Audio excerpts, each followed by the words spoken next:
jalan. Matanya ditutup. Matanya ditutup. Matanya ditutup. Matanya ditutup.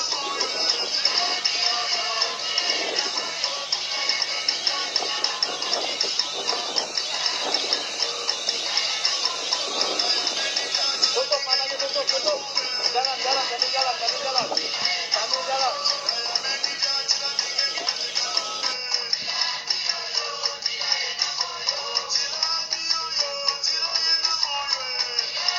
Bandeko, mes chers frères et sœurs dans le Seigneur, bino muto mesani kolandanga mbote partout bozali nzambe apambola bino. Nae koyebisa bino clairement que entre Félix Tshilombo na le président élu Martin Fayulu moko na bango aokende prison. Alors ndeko epai bino bozali bobanda déjà ko réfléchir nani akokende prison. Bandeko ezali likambo ya jeté, mais bozala attentif na oyo nyonso na monoko na ngai. Nayebisaka bino nalobaka na bino Tshilombo akotikalaka kotravaille na RDCT. Loba naza pasteur ya Mukongo te. 17h nalobaka na bino Tshilombo akotikalaka kotravaille te. Aloba ndeko na ngai kala te nakotina bino biloko bolandango attentivement. Balobi na biso que les Tutsis sont plus intelligents que les Congolais. Nga nalobi na bino eza ya solo te. Mais les Tutsis sont plus intelligents que les Baluba. Parce que les Baluba ne sont pas des Congolais. Alo bande kuna ngai toko banda malembe tokota muke. Avec les billets de 5 000, mais c'est quoi là? Bon, na maboko na ngai awa nazo mi adressé na président de la République et puis na Congolais nyonso ya lingi Congo. Awa nazoloba na lingala po bakinois bayoka makambo nazoloba. Awa naza na Douala bagar bar mopanja. Na ye constate mbongo moko ya sika bafopie obo moni naza na ngona maboko. So bimisi yango bo ezopima eloko ya likolo omoni koto. Eza bafopie. Eza mutu po ye na ngo. Po apesa batinda ngo na M-Pesa. Maintenant biso to découvrir yango en tant que biso to aba combattant to aba toyo so to moni eloko paré to dénoncer yango. C'est pourquoi to dénoncer makambo yo ba FCC bazo sala. Bongo eza pona ko déséquilibrer kaka ba action ya président de la République. C'est pourquoi nazala mbongo na maboko. Eza 45 000. Tino moko bozomona ndenge nazana ngo. Balinga ba changer 100 000. Beko bazana ngo ebele. Bazana mbongo eza ebele. C'est côté déjà la population bato zo ba mona ngo. Eza sala fo. Balingi ba ridiculiser président oyo ezo sala fo oyo eza dessin animé. Oyebi président na biso nano a tourner ba billets. Billet oyo etala ba billets eza ya sika. Ya sika. Eza ya sika. Eza fo billet. Oyo ezo sala fo. Bazolinga ba ridiculiser président ba patisa to ya dollar. Président à la déséquilibré. Président na biso, président na biso en intérim. Jean-Marc Kabound, vice-président, premier vice-président. Olandela makambo. Makambo eza bitumba oyo bazo preuve cash. Yango toza na mona maboko eza ba phobie. Ezolongwa poso. Bandeko, je n'arrive pas vraiment à comprendre les Baluba. Jusqu'à présent, ils ont Baluba au bazar au mona Tshilombo za président de la République. Mais Chilombo aza président de la République te. Chilombo aza kuna na konti ya UDPS te. Mais bato bako expliquer bango ndenge nini. Chilombo aza kuna en tant que mutu ya FCC. Chilombo comme preuve bato UDPS boni oyo Chilombo a nommé. Bazate. Chilombo aza président te oyo auti na UDPS. Chilombo aza président oyo auti na FCC. Premier président na ye eza Kamere. Pardon, deuxième président na ye eza Kamere. Chilombo amona Kanambe pamba te. Il faut avec audience. Et audience wana na kozwa yango Kamere. Kamere mutako benga na kingakati ke président Chilombo alingi amona yo. Comme preuve, Chilombo na kin azana valeur te. Mwasi na yepe azana valeur te. Basi mi bale bazana valeur kuna na Kisasa. Eza mwasi ya Kamere na mwasi ya Kanambe. Point. Mais bino baluba bo comprenaka wapi. Mais bande kuna ngai te.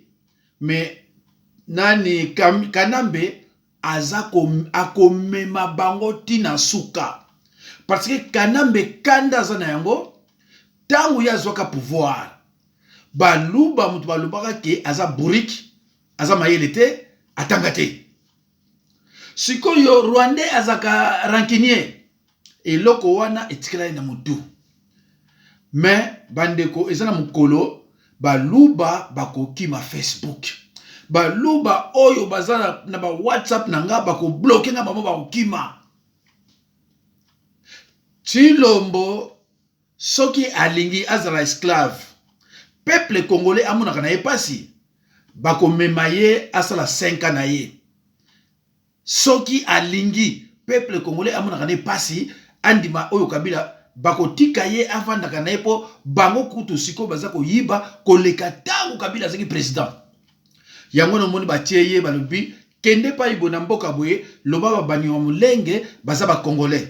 Ye pa telemi kwetu kuna babani wa mulembe baba congolais.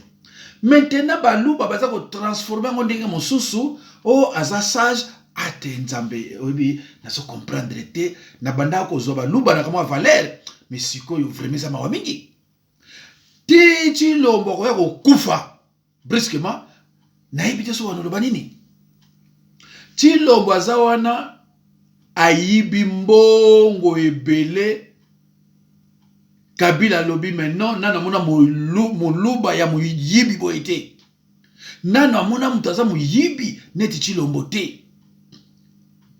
Alors ba yebi saki déjà ki na ba mbongo yo yibi. Ba 300 wazo pesa kabino wazo. Kabila tuni est-ce que ngana sena kina na poto nazo kaba ba 300. Basala Kabila tikla ki mbongo amona mbongo azwi nyonso. Ba yebi siye oyo sali eza prison. Alors, pourquoi tu as présenté, on a obligé, on a toujours autour de l'anayo. Soko meki kaka ba esili. Yangwana bo monaki, petit wana, on a teki beret rouge wana, batenia rouge. Balobaki na ye, soko za mobali, dissoudre l'assemblée. Soki oza mobali ko, meka ko dissoudre l'assemblée.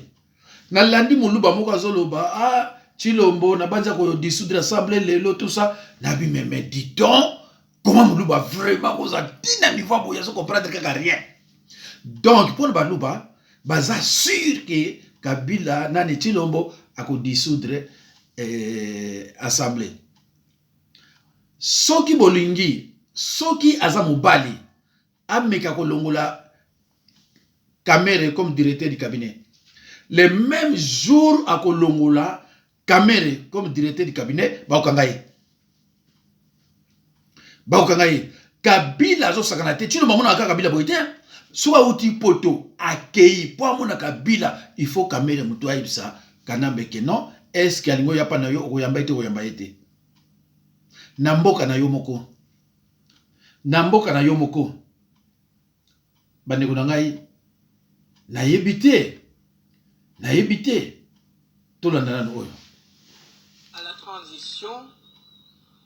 Aller aux élections le 30 juillet pour que nous puissions commencer effectivement la reconstruction du pays et le développement.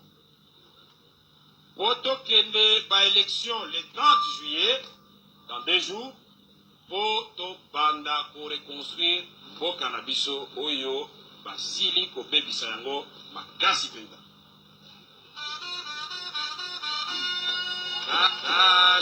La maboko likolo.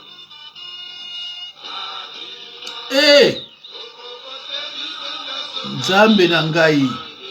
Tala botala ba chien congolais mawa.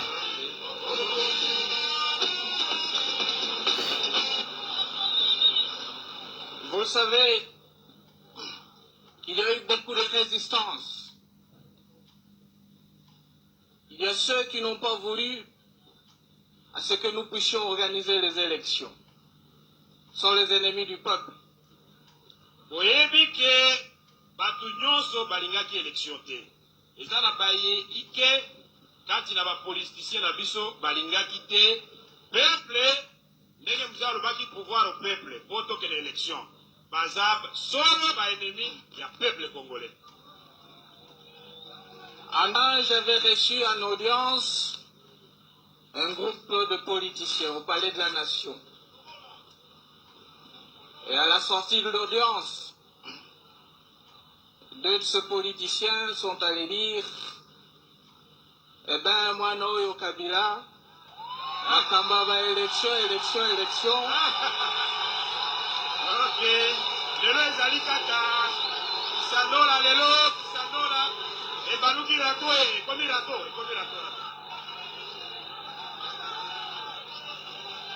Kisanola ekomi rato lelo ekomi rato. Bandeko.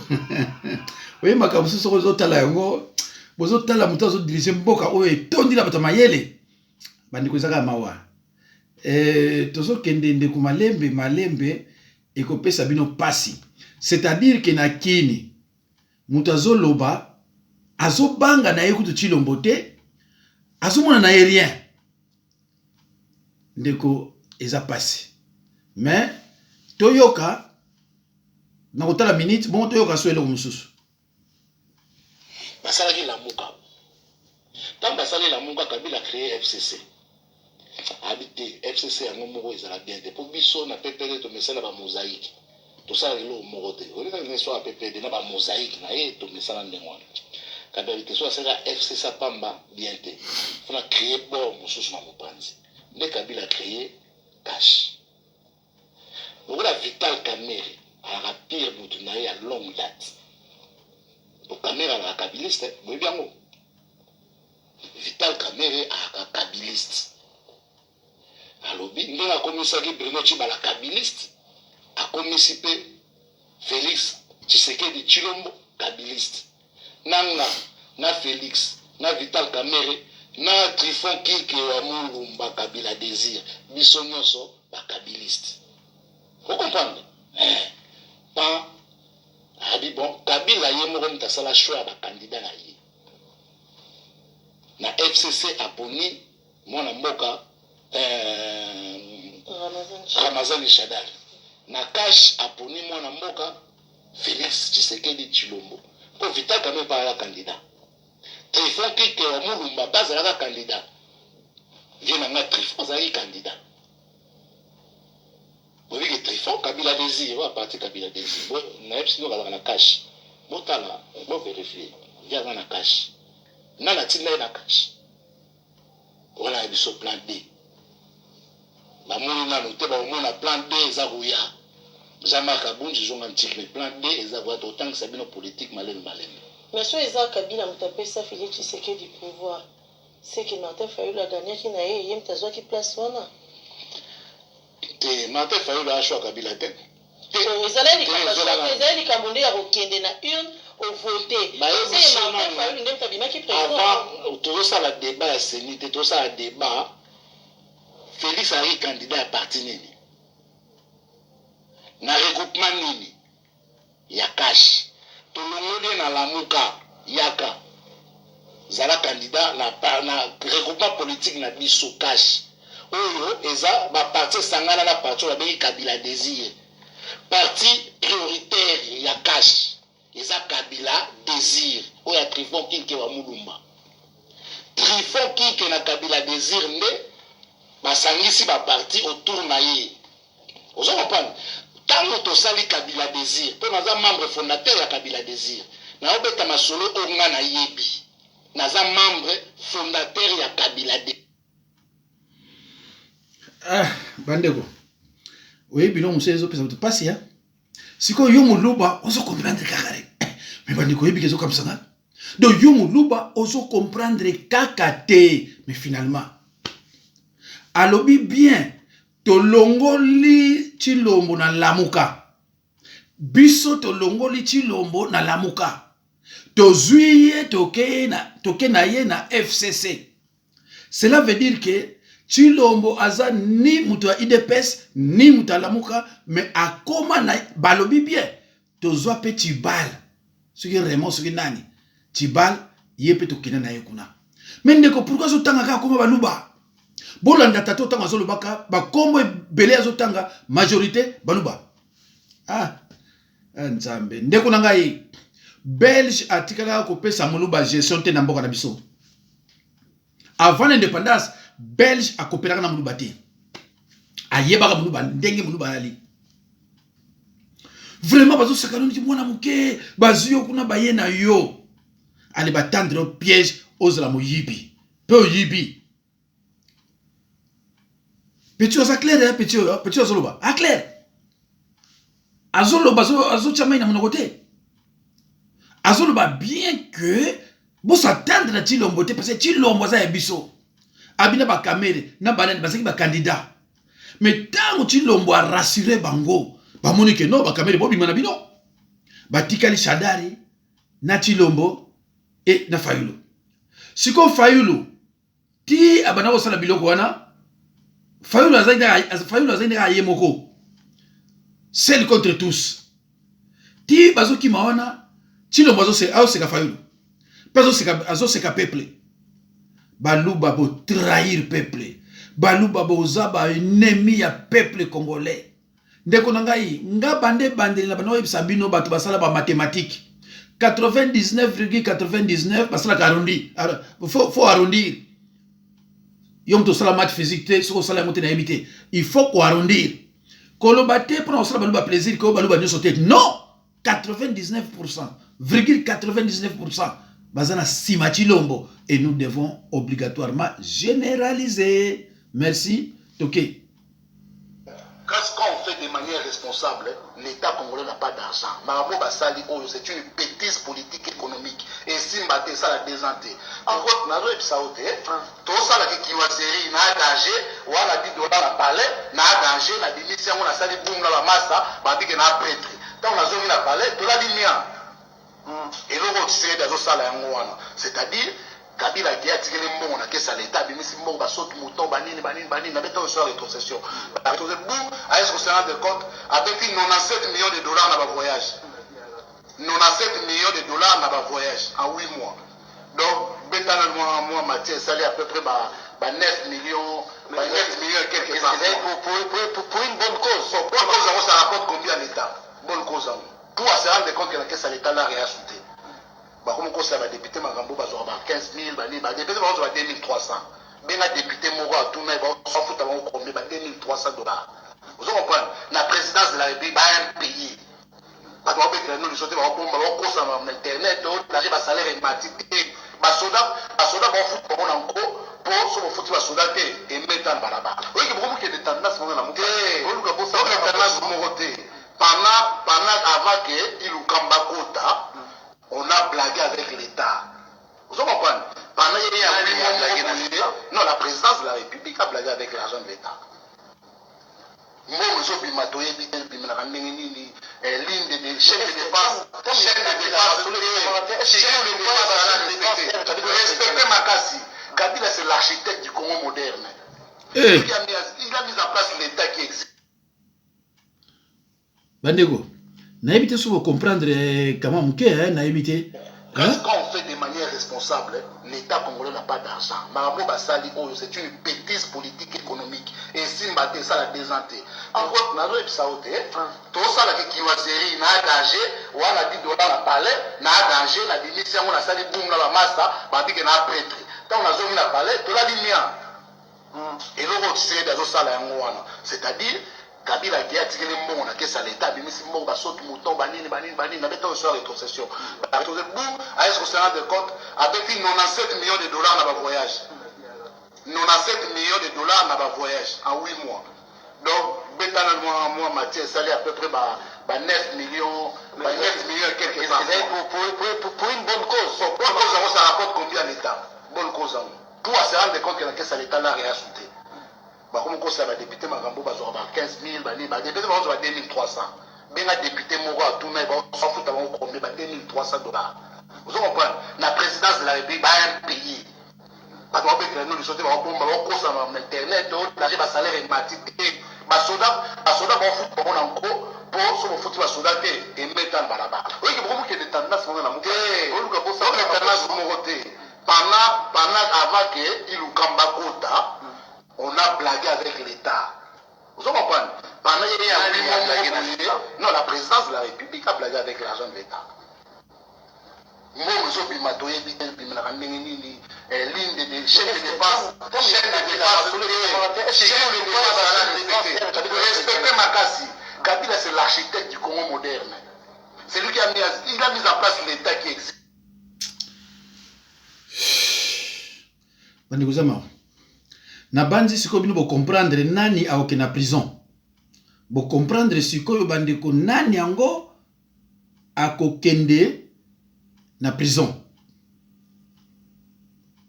Ba député ba vozo futama ba 2500 na présidence ba payé ye azokende ba voyage. Petit yozoloba oyo na azana kacha kine azamta FCC Kabila tindi na terre albi kendenge ko lobaka déjà va bayebaka juto kangaye mweba le bateko bayeba ite kayibaki yo lobaka déjà ki moyibi na ye comme ça juto kangaye mbala mona prezo makala akino vanda pa continue vanda na ne mwanda temi bolo bateko asala ka rien te bozo la déjà yo zo mona petit yozoloba abandi kala. Est-ce que tu le mozo azo répondre yé? Est-ce que tu le mozo kangaye? Parce que natango Kabila zaki président, ceux qui ont le bibo bakangi yo. Natango Mobutu aki président, ceux qui ont le bibo bakangi yo. Bandeko. Mais ce que yo oyo wana za koloba, muta okangi zate? Pourquoi muta okangi zate? Parce que yé azamuta FCC. Azamutu ya Kabila. Donc, vous savez,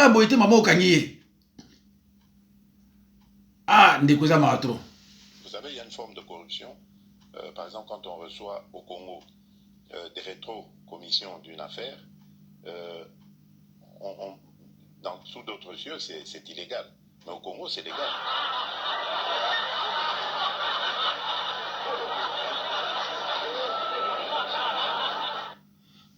Bandeko.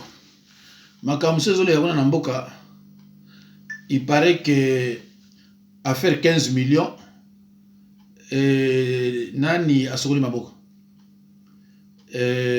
Kamere affaire 15 millions na asogoli maboko alobi yaza na katite mbongo wana mtazwaki yango eza Chilombo. Alors Chilombo sikoyo a commis contre ba pasteur oyo ba cheke loboko. Donc aye ko remarquer que ba pasteur wana baza bato milimo ambindo o ba cheke loboko wana. Donc eza mawa mingi bande ko ngai. Na tche loko mena yebite so eza eloko nini mena mekana ko chango. Président qui vient sans gouvernement et il fait ce qu'il est en train de faire. Kinsuka sera inauguré le 30 janvier. Tu mens, il ment. S'il n'est pas inauguré, vous m'appelez M. Camero, est-ce que vous êtes passé? Tu mens, il ment. Vous étiez déjà là la dernière fois. Attends, oui, mais c'est terminé, les sautes moutons est terminé. Parlons de... Tu mens, il ment. Chantier. Ah non, laissez-moi continuer. Mais laissez-moi... Tu Tu mens, il ment. Na 2011 olobaki yango que osilisaki classe na kombo ya Vital Kamerhe. Ngana lobaki na 6e classe na kombo Vital Kamerhe. Ngana lobaki na 6e classe na kombo Vital Kamerhe. Où j'ai étudié avec beaucoup d'amis. At the University of Kinshasa, where I studied with a lot of friends. J'ai terminé mes études sous le nom de Vital Kamerhe Lwakanyigini Kingi. I finished my studies under the name of Vital Kamerhe Lwakaningi Kingi. Je pense que Tokogi ko retrouver vidéo wana. Retrouver yango en tout cas. Tu mens, il ment. Sola ki na pesio promesse ferme. Si vous retrouvez yango ke ngai na 6e classe na kombo Vital Kamerhe ndako nanga obe moko na zango na kisasa komi ayo. Tu mens, il ment. J'ai terminé mes études sous le nom de Vital Kamerhe Lwakanyigini Kingi. I finished my studies under the name of Vital Kamerhe Lwakaningi Kingi. J'ai terminé mes études sous le nom de Vital Kamerhe Lwakanyigini Kingi. I finished my studies under the name of Vital Kamerhe Lwakaningi Kingi. Ezali grand frère nanga ingwanda ya lobaki pona ko soutenir thèse na ye ya lokuta. Alobaki diplôme ya Vital Kamerhe ya 2e licence ezali na kombo prénom na ye Vital na diplôme wana. Or tozaki na tango authenticité yoke kozala Vital te. Wana na kazali étranger. J'ai terminé mes études sous le nom de Vital Kamerhe Lwakanyigini Kingi. I finished my studies under the name of Vital Kamerhe Lwakaningi Kingi. Ba proclamer biso wana ngai Vital Kamerhe Bolodi na aki na kombo Vital Kamerhe c'était Kamerhe Lwakanyigini Kingi. Mais tant de démocratisation hier na 90. Bandeko bomoni lukuta ya Vital Kamerhe même nani oyo ya Louis de Finesse alobi que c'est menteur. Alo bandeko na ngai eza mawa eza na mokolo bokola muka boko sutuka tilo mwaza na prison. Soko za vrai congolais omoni muluba pa ezali tindela ye video oyo e banda ko laver déjà cerveau ayeba ke Tshilombo azana présidenté. Baluba o batika ki ba dossier na ba demande d'emploi na hôtel. Tshilombo ko ayebi kazani présidenté a osala pe le côté atika ki yango. Téléphone elandi kuna batindili yango kamera zo yango atindi yango pa ki na kinyakati. Et batu nyonso batika ba demande na bango baza baluba batoka sai. Ah, ndeko za pasi hein. Alors nazana moluba mususu awa azo kote la boyebi batu oyo elege makaba mbiye sataniste mbiye. Combien de fois ngana oyebisa bino mutu ayembaka nzembo chantre aza pasteur te bino siko bokoma so mutu asimika papier pe lukola bozana idée ko ridiculiser ba pasteur so mutu abino presque bobenge pasteur bobenga mutu jamais évangéliste be frère kaka pasteur sataniste mbi azala jamais pasteur aza mutu boko ayembaka banzembo akina kuluka bambongo na babar na banzembo na yewana mais azala jamais pasteur na wala sunu ate ya moko ate ya awa mais c'est regrettable na yé na tata na apôtre ba apôtre nso basi bakufa apôtre moko azala susté mais papa des apôtres hein tona ndana no mulubo susu lelo na ekolobela Moïse Mbi oyo kolobela Moïse Mbi ozo encourager na mabe asali mabe moko te asali mabe atikala ko violer te nyonso wana bazolo beza ya lokuta ba photo pesa ya lokuta nyonso wana natiaki yango na ordinateur eza ya lokuta ela ba montage boloko moko eza te il paraît que yo pe na ba téléphone na ba bilo mo nini eza toko vérifier ba photo ya bano mama Claire nakanga même te mama Claire ayebi téléphone nanga yango koti Facebook yango mettre ngana kota kote mususu yango yo kanisa eza nini mais na galerie o nini papa mais yo kala kande awa kotuna ngama so prophète tika biloko wana prophète yo kaka kosiba bino ne buzo yiba ba téléphone ya basali ya nzambe bino te prophète tozo dane image yo kati oh prophète kutu kosonga wate prophète tozo sene dala confirme te toda en direct prophète malé le prophète Nzambe ayaki po témoigner makambo mais yemo bakangi na kati wana biloko belé ezanga tatina tout ça. Alors bande ko ngai na banzi to sukisi bomonaki elongi déjà ya nani ya muto ya zolobaka l'air nyonso azobanga ta mutute na banzi boyebi c'est la même personne oyo bo uti kolanda candidat bis Kameza Batola le candidat la biso bis. Mais Félix s'est présenté sur la liste de l'UDPS quand même. Azali candidat la biso bis. Candidat la biso ya FCC bis. Chadari bon, Chadari aime sous moi bitumbego bima moi guerre moi désordre. Félix qui nous en a mot. Donc Chadari avait plus de voix que Félix. Plus de voix que Félix. Fayulu avait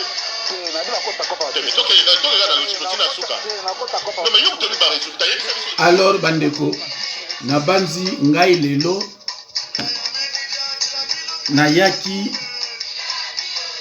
poka na informer bino que mikolo koya soki bokebite entre le président Eli Martin Fayulu na le président nommé Chilombo moko ako se retrouver na prison. Donc tango landi ba makambo ngo ndenge zolekila bomoni ke président Eli Martin Fayulu azan likambo kote